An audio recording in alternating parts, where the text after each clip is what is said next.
En los confines de la antigua tierra de Uz, donde los vientos parecen susurrar antiguos secretos y la tierra palpita bajo el peso de 1000 historias olvidadas, nació un hombre llamado Job, cuya vida sería narrada por generaciones como un faro de fe y esperanza en medio de la tormenta. Job no era un simple mortal, era un gigante entre los hombres, un hombre tocado por la mano de Dios y bendecido con riqueza, honor y sobre todo, con un corazón puro y temeroso del Altísimo.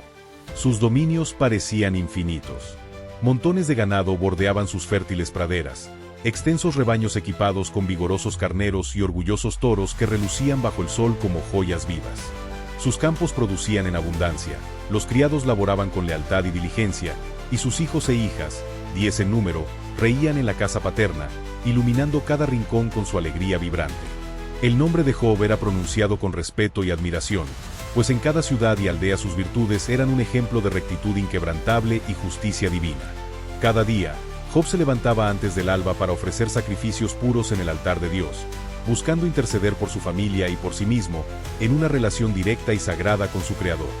No había sombra de maldad en su vida, solo la luz clara de la verdad, la justicia y el amor desbordante hacia sus semejantes.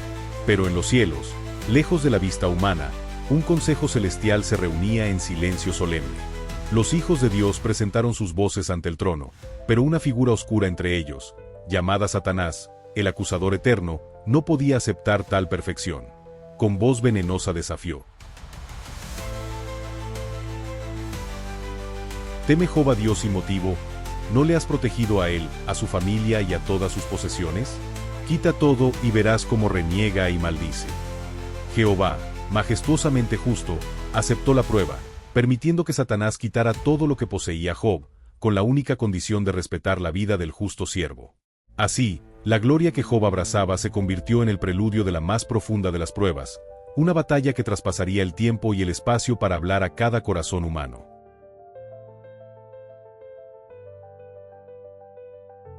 La aurora apenas comenzaba a pintar de oro los cielos cuando el infortunio, implacable y sin aviso, golpeó el reino de Job con la fuerza de 1000 tormentas. En la alegría y celebración que invadía la casa paterna, sus hijos y sus hijas bailaban y brindaban, ajenos a la tragedia que se avecinaba. Pero los vientos crueles del destino ya trazaban su curso. El primer mensajero irrumpió en la calma con pasos apresurados y rostro demudado, trayendo la noticia de un ataque devastador. Los sabeos, fieros y despiadados, habían irrumpido los campos y rebaños de Job, matando los sirvientes y arrebatando con manos violentas el fruto de años de labor. Solo un sobreviviente llegó con palabras que desgarraban el alma. No hubo tiempo para el duelo cuando otro heraldo, con el rostro marcado por el terror, relató cómo un fuego enviado por el mismo cielo había consumido las ovejas y a sus pastores. La sombra de la pérdida caía más pesada sobre Job, más profunda que la noche sin luna. Pero la rueda del infortunio continuó girando. Un tercer mensajero anunció que bandidos caldeos mancillaron el honor de Job al robar sus camellos y degollar a sus criados con impiedad. Y como si la tormenta no tuviera ya suficiente furia, llegó la noticia irremediable que tronó en el corazón de Job. Un viento huracanado derribó la casa donde se encontraban sus hijos e hijas, arrebatándoles la vida en un solo instante, arrasando con el júbilo y dejando solo ruinas y llanto. En medio de ese abismo de dolor, donde todo lo que agradaba a su alma se desvaneció, Job no se rindió al odio ni a la desesperación. Rasgó su manto, acto simbólico de duelo feroz, y con la cabeza rasurada en señal de profundo pesar, cayó de rodillas y adoró al Dios soberano. En un acto que desbordó la épica más pura, pronunció con voz quebrada pero firme: «Desnudo salí del vientre de mi madre, y desnudo volveré allá. Jehová dio, y Jehová quitó, bendito sea el nombre de Jehová». En ese instante resonó una verdad más alta que el dolor, un testimonio poderoso de fe inquebrantable que atravesaría los siglos. Aunque Satanás buscaba quebrantar su espíritu, Job se mantuvo firme, reflejando la luz divina en medio de las tinieblas.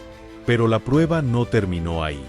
Nuevamente, ante el tribunal celestial, Satanás pidió permiso para asaltar la salud corporal de Job. Se le permitió, con la única restricción de no quitarle la vida. Así, como si la tierra se volviera contra él, una sarna maligna cubrió su cuerpo desde la coronilla hasta las plantas de sus pies, cubriendo su piel con llagas abiertas y dolor insoportable. Job, el hombre que antes había sido símbolo de prosperidad, ahora yacía en cenizas, rascándose con un tiesto en un acto de humillación y desespero. Su esposa, consumida por la desesperación, le instó a renunciar a su integridad y maldecir a Dios para poner fin a su sufrimiento.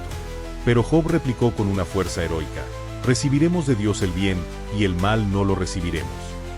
Su respuesta fue un canto de resistencia, un faro en la tormenta que mostraba que, incluso en el dolor extremo, la fe puede ser invencible. En ese estado, sus 3 amigos llegaron desde tierras lejanas para consolarle, pero la oscuridad de sus corazones los llevó a convertir el consuelo en juicio. La llegada de Elifaz, Bildad y Zofar fue como la entrada de jueces severos en un tribunal donde el acusado, Job, estaba herido y vulnerable. Viendo la piel lacerada de su amigo y sintiendo el peso de su calamidad, los 3 lloraron amargamente, rasgaron sus mantos en señal de duelo y se sentaron con silencio alrededor de Job, compartiendo juntos 7 días y 7 noches el peso insoportable del dolor. Pero cuando la palabra finalmente rompió el mutismo, aquella reunión de amigos amorosos se transformó en un campo de batalla verbal lleno de acusaciones disfrazadas de consejo. Elifaz, el primero en alzar la voz, habló con la pasión de quien cree firmemente en la justicia divina usada como espada. Con voz profunda y resonante planteó que ningún hombre puede sufrir sin que haya pecado, insinuando que Job tenía faltas ocultas que merecían tal castigo. ¿Acaso no advirtió el Espíritu de Dios a los sabios? ¿No han oído los tesoros ocultos de la sabiduría? ¿Pueden los hombres ser más sabios que Dios?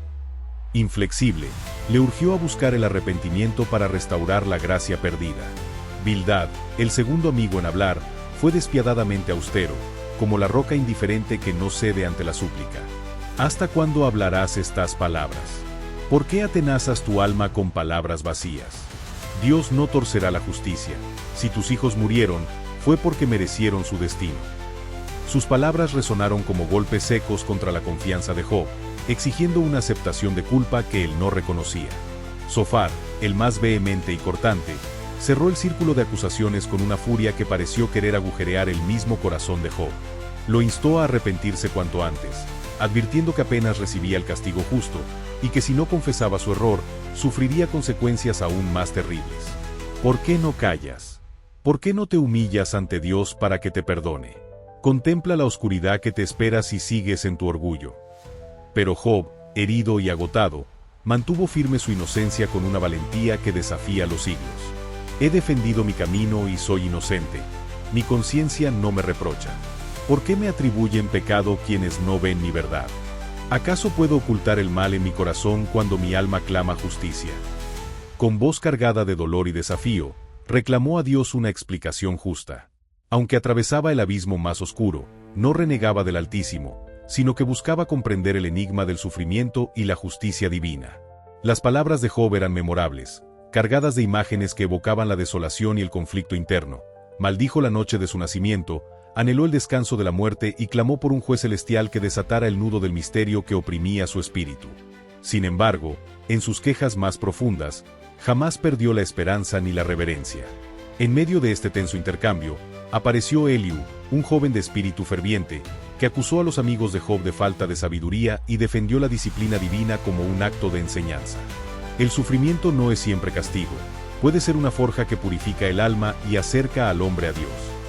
Así, la espera crecía, y con ella el clamor de la creación por una voz que disipe la oscuridad.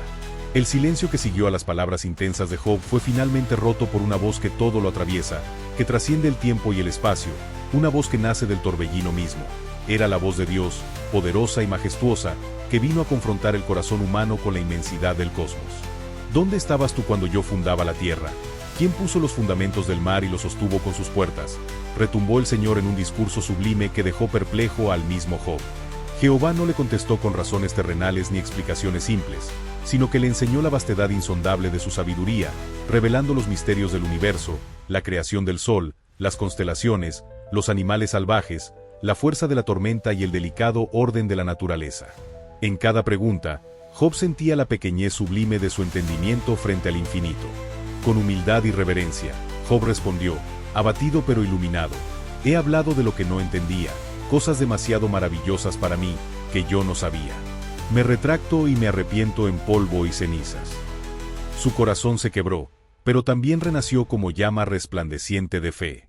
Entonces Dios dirigió su ira hacia los amigos de Job, a quienes reprendió por no haber hablado de él con justicia ni verdad.